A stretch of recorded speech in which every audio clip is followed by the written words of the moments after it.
semuanya, Assalamualaikum warahmatullahi wabarakatuh. Perkenalkan, nama saya Dika Saputri dengan NIM 2466510113 dari Teknik Informatika Multimedia kelas tim 4A. Nah, di sini saya bakal menjelaskan pembagian area jaringan pada topologi ini. Jadi jaringan ini tuh dibagi menjadi beberapa area utama. Pembagian area jaringan ini tuh bertujuan supaya nanti jaringan internal, server, jaringan publik, jalur WAN serta remote administratornya tuh dapat dipisahkan secara jelas serta dapat dikontrol menggunakan Cisco ASA sebagai firewallnya. Kemudian langsung aja ini saya bakal menjelaskan ke area insetnya atau jaringan internalnya. Di sini ada ASA dan ada PCB-nya. Nah, area inset ini tuh merupakan jaringan internal perusahaan. Nah, area ini tuh digunakan oleh PCB sebagai klien internal dan terhubung ke ASA melalui interface gateway 1/2. Nah, interface inset ini tuh memiliki security level 100 yang dimana itu tingkat kepercayaan tertinggi pada ASA.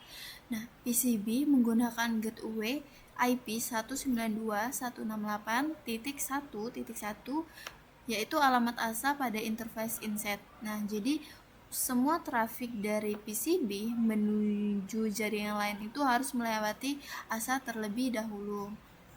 Kemudian ada area outset yaitu ada router 1 dengan ASA. Nah, area outset sendiri itu merupakan jaringan luar atau public atau ISP. Nah, area ini tuh terhubung ke router 1 sebagai router ISP dan menjadi jalan keluar ASA menuju jaringan luar. Nah, interface outset pada ASA itu memiliki security level 0 yang dimana itu tingkat kepercayaannya tuh terendah.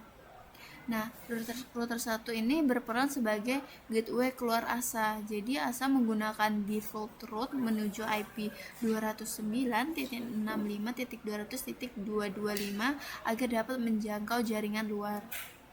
Kemudian ada area DMS atau server, yaitu ini ada server dan ASA. Area DMS itu adalah area khusus untuk server yang dapat diakses dari luar jaringan.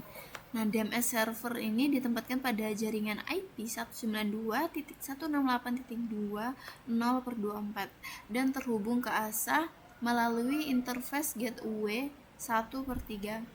Nah, interface DMS memiliki security level 70 yang dimana itu lebih tinggi dari outset tetapi juga lebih rendah dari inside. Nah, DMS server itu menggunakan static NAT agar dapat diakses dari jaringan luar. Nah, IP private servernya itu 192.168.2.3 yang nantinya bakal diterjemahkan menjadi IP public yaitu IP 209.165.200.227. Kemudian ada area WAN atau internet routernya tuh ada router 1, router 2 hingga router 3. Nah, area WAN itu berisi koneksi antar router itu ada router 1, router 2 hingga router 3. Nah, area ini tuh menjadi jalur komunikasi dari PCC menuju ASA atau DMS server. Kemudian ada area remote admin atau PCC. Area remote admin PCC dan router 3. Area remote admin itu berisi PCC yang berperan sebagai administrator jarak jauh. Nah, PCC itu dapat digunakan untuk mengakses ASA melalui SSH jika konfigurasi SSH, username, password, AAA, routing dan izin aksesnya itu sudah benar. Nah, alasan kenapa sih jaringan itu dibagi menjadi beberapa area. Nah, jadi jaringan dibagi menjadi beberapa area itu karena setiap bagiannya tuh memiliki fungsi dan tingkat keamanannya yang berbeda. Nah, dengan pembagian area, administrator itu dapat memisahkan antara klien internal, server publik, jaringan luar, dan jalur remote management. Nah, jadi Selain untuk memisahkan jaringan internet, server publik dan jaringan luar tuh agar tidak bercampur satu sama area itu bisa meningkatkan keamanan jaringan serta akses dari luar tuh dapat dikontrol oleh firewall ASA. Kemudian dapat mengontrol lalu lintas data menggunakan aturan firewall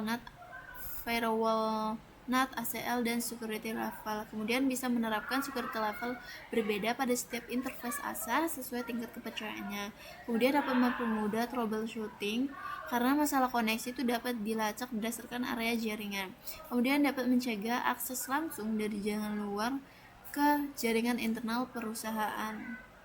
Nah, jadi dengan konsep ini tuh perangkat dari outset tuh tidak bisa langsung mengakses ke inset. Jadi jika ada server yang perlu akses dari luar, server tersebut tuh harus ditempatkan di DMS dan diberi izin khusus menggunakan static NAT serta